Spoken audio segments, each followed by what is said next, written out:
Hello guys, welcome to Students Faith. Keep doing, keep learning, keep faith and keep growing. पिछली कुछ videos में हमने Fayol के 14 principles of management समझे थे. इस वीडियो में हम समझने जा रहे हैं कि हम फ्योल के प्रिंसिपल्स को अपने करियर में किस तरह से इम्प्लीमेंट कर सकते हैं. सो गाइस, आखिर तक वीडियो में बने रहिएगा अगर आप भी फ्योल के प्रिंसिपल्स को अपनी लाइफ में इम्प्लीमेंट करना चाहते हैं तो. Let's start. First is division of work. और जिस पार्ट में हम बेस्ट हैं उस पार्ट को हमें खुद करना चाहिए और जिस पार्ट में कोई और बंदा बेस्ट है वो काम उसे दे देना चाहिए. सेकंड, हम बात कर रहे हैं अथॉरिटी एंड रिस्पॉन्सिबिलिटी. जब डिसीजन लेते हैं हम तो उसकी जिम्मेदारी, उसकी रिस्पॉन्सिबिलिटी भी हमारी होनी चाहिए. अगर आप किसी काम को शुरू कर रहे हैं तो उसकी रिस्पॉन्सिबिलिटी आपकी होनी चाहिए. नेक्स्ट हम बात करते हैं डिसिप्लिन की. अगर हम सिंपल वर्ड्स में बात करते हैं कि पंक्चुअलिटी, डेडलाइंस पे काम होना चाहिए, टाइम पे हर चीज़ होनी चाहिए, ये सब आपकी इमेज भी स्ट्रॉन्ग बनाता है. नेक्स्ट हम बात करते हैं यूनिटी ऑफ कमांड. एक आदमी से ही इंस्ट्रक्शंस लेना. हमेशा एक ही बॉस या रिपोर्टिंग मैनेजर से इंस्ट्रक्शंस लो ताकि कंफ्यूजन ना हो.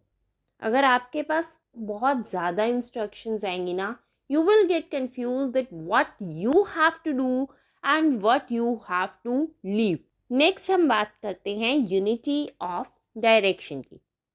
कि हम जब भी काम कर रहे हैं ना तो हमें काम एक ही गोल के टुवर्ड्स करना चाहिए. अगर तो हमारा गोल चेंज होता रहेगा तो हम किसी भी गोल तक पहुंच ही नहीं पाएंगे. अगर तो ऑर्गेनाइजेशन पॉइंट ऑफ व्यू की बात करते हैं या फिर हम किसी बिजनेस पॉइंट ऑफ व्यू की बात करते हैं, मान लो कि मैंने कोई इंस्टीट्यूट ही खोला है तो इंस्टीट्यूट में भी जो भी मेरे अंडर टीचर्स हैं उनको डायरेक्शन देना ताकि वो भी एक ही डायरेक्शन में काम कर सके. ये ना हो कि उनका गोल कुछ और मेरा गोल कुछ और हो. नेक्स्ट हम बात करते हैं subordination of individual interest. It means team के इंटरेस्ट को पहले रखना. अगर मैं हमेशा खुद की बात करूँगी, nobody will care for me. हर किसी को खुद से मतलब होता है. जब हम अपने पर्सनल गोल से पहले टीम या कंपनी के ऑब्जेक्टिव पर फोकस करेंगे तो प्रोडक्टिविटी ज़्यादा आएगी. नेक्स्ट हम बात करते हैं रेम्यूनरेशन की. कि फेयर पेमेंट या सैलरी होनी चाहिए.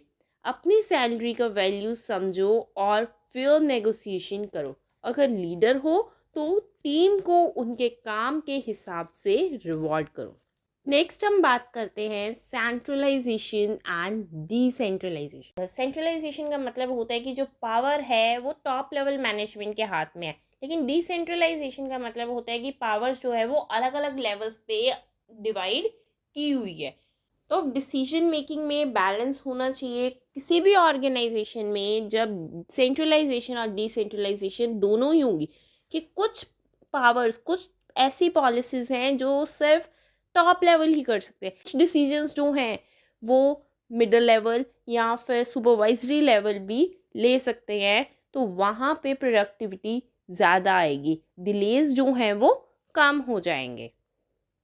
तो हर डिसीजन खुद लेने की जगह कुछ डिसीजंस टीम को लेने दो, दूसरों को भी लेने दो. हर चीज़ खुद पे नहीं रहने दो. नेक्स्ट हम बात करते हैं स्कैलर चेन की.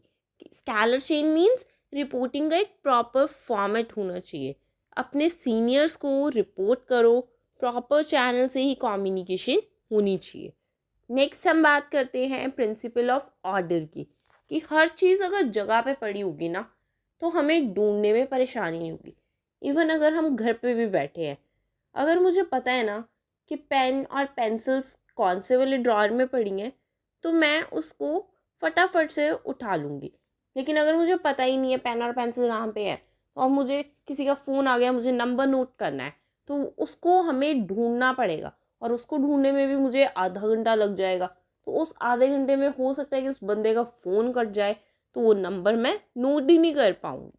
सो नेक्स्ट हम बात करते हैं इक्विटी की. कि हर किसी के साथ फेयर ट्रीटमेंट होना चाहिए. हमारा रिस्पेक्टफुल बिहेवियर होना चाहिए सबके साथ. नेक्स्ट हम बात करते हैं स्टेबिलिटी ऑफ टेन्योर की. आप किसी भी काम को शुरू कर रहे हैं, किसी भी करियर में अपने पैर जमाना चाहते हैं, तो उसको स्टेबिलिटी के साथ करना भी ज़रूरी है। अगर आप उसी काम को आज कर रहे हैं, कल आप किसी और काम को कर रहे हैं, परसों किसी और काम को कर रहे हैं, अनस्टेबल रह के अपने काम को करते हैं और काम को छोड़ते जाते हैं बीच में ही, तो आपको अपने करियर में ग्रोथ नहीं मिल पाएगी, उस काम में सक्सेस नहीं ले पाएंगे, क्योंकि उसके अंदर स्टेबिलिटी नहीं होगी। मैनेजर्स को भी एम्प्लॉयज़ को रिटेन करने की कोशिश करनी चाहिए। अगर आप कोई जॉब करते हो ना, तो भी आपको एक ही जगह पे ज़्यादा टाइम स्पेंड करना चाहिए। तो एक ही जगह पे ज़्यादा टाइम स्पेंड करने से क्या होता है कि एक तो हमें एक्सपीरियंस जो है वो अच्छा हो जाता है, क्योंकि जब हम एक ही जगह पे रह के अलग अलग चीज़ों को सीखते हैं या एक ही चीज़ में माहिर होते जाते हैं, जब हम एक ही चीज़ को भी बार बार करते हैं तो हम उसमें ही एक्सपर्ट होते जाते हैं। नेक्स्ट हम बात करते हैं इनिशिएटिव की। इनिशिएटिव का मतलब क्या है कि नए आइडियाज़ दो, काम के नए तरीके सजेस्ट करो। नेक्स्ट हम बात करते हैं Spirit the corps. Spirit the corps के अकॉर्डिंगली कि हमें टीम वर्क करना चाहिए, एक दूसरे को समझना चाहिए, एक दूसरे को सपोर्ट करना चाहिए काम में। अगर उससे काम नहीं हो पा रहा तो मैं उसकी हेल्प करूँ, अगर मेरे से नहीं हो पा रहा तो दूसरे बंदे भी मुझे हेल्प करेंगे। अगर आप चाहो तो मैं ये प्रिंसिपल्स आपके स्पेसिफिक जॉब या रोल के हिसाब से भी कस्टमाइज़ करके एक वीडियो बना सकती हूँ। बताओ आप किस फील्ड में हो। इस वीडियो को लाइक, शेयर और सब्सक्राइब करना मत भूलिएगा, ताकि मैं और वीडियोस बनाने के लिए मोटिवेट रह सकूँ। Thanks for watching.